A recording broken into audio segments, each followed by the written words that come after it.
This says simplify, but really we're just multiplying them together. We have this 9x to the second power outside of the parentheses, right up against the parentheses.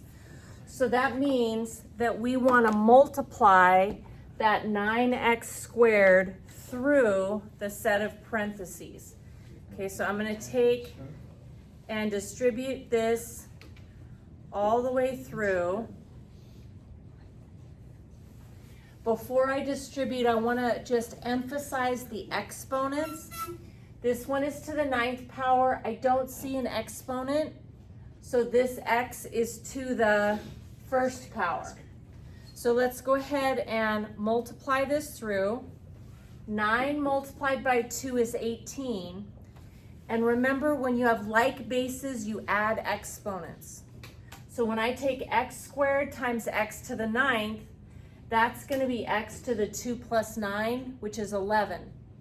So 9 times 2 is 18, and 2 plus 9, so we end up getting 18x to the 11th. Okay, then we do that again, distribute this through. 9 multiplied by 4 is 36, and then x squared times x to the 1st, we have like bases, so we're going to add those exponents, the 2 and the 1.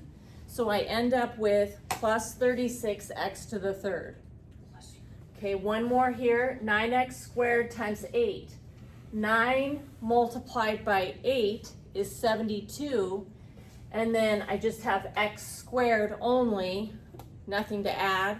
So I'm going to bring that down, and there's my final answer. Okay, so let's look at just one more of this kind.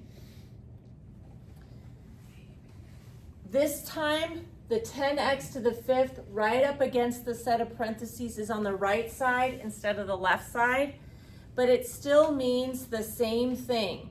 You want to take this 10x to the 5th and distribute it through to each of the terms.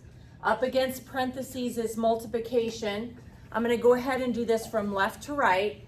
So 10 multiplied by 8 is 80. And then x to the 5th times x to the 2nd. Like bases, we want to add exponents. So we're going to add the 2 and the 5, and we end up with 80x to the 7th. Okay, then 10x to the 5th times negative 5x to the 3rd.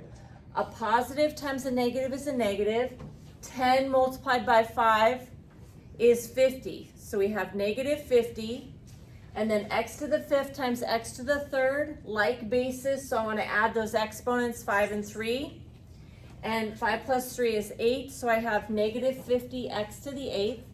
And then the last thing, 10 times 6 is 60.